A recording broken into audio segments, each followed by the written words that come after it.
C'est le produit phare du Mobile World Congress à Barcelone. Samsung vient de dévoiler le Galaxy S5. Alors, que vaut ce nouveau smartphone? Nous avons pu le tester avant sa révélation. Du côté des composants, le S5 affiche un écran de 5,1 pouces haute définition, un processeur 4 cœurs de 2,5 GHz, 2 Go de RAM, 16 ou 32 Go de mémoire, un appareil photo de 16 mégapixels et il est résistant à l'eau et aux poussières.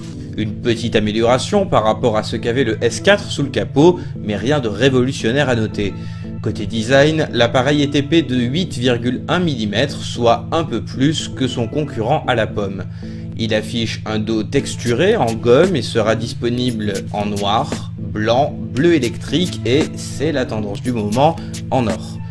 Du côté des nouveautés, quelques bonnes idées logicielles à retenir, comme la possibilité de combiner Wi-Fi et 4G pour des téléchargements plus rapides, ou encore le Ultra Power Saving Mode qui fait passer l'écran en noir et blanc et bloque les processus les plus consommateurs en batterie pour tenir le plus longtemps possible. Samsung se concentre enfin sur 3 grands axes. Le paiement mobile d'abord, la firme emboîte le pas à Apple avec un capteur d'empreinte digitale dans le bouton principal et annonce un partenariat avec PayPal qui permettra de payer ses achats en ligne du bout du doigt. Côté photo, un mode HDR en temps réel permettra de corriger la luminosité et le contraste en fonction de la scène.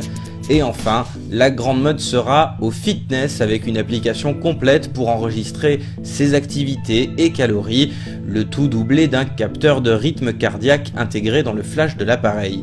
Au final, le Galaxy S5 multiplie les petites nouveautés par-ci par-là, sans pour autant apporter de changements révolutionnaires à la ligne Galaxy. Alors que les ventes de smartphones haut de gamme déclinent, il sera difficile d'inverser la tendance, mais Samsung compte également sur ses nouvelles montres intelligentes.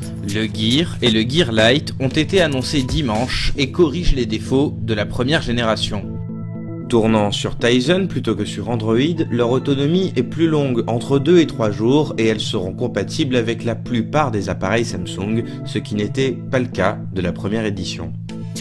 Et le fitness reste au cœur des axes que la firme sud-coréenne veut développer, puisque ces montres mesurent votre rythme cardiaque ou comptent vos pas, et elles incluent un media player pour un effort en musique.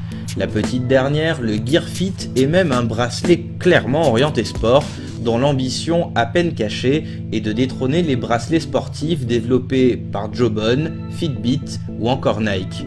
Du côté des montres, on ne peut que constater la notable amélioration tant la première génération était bâclée.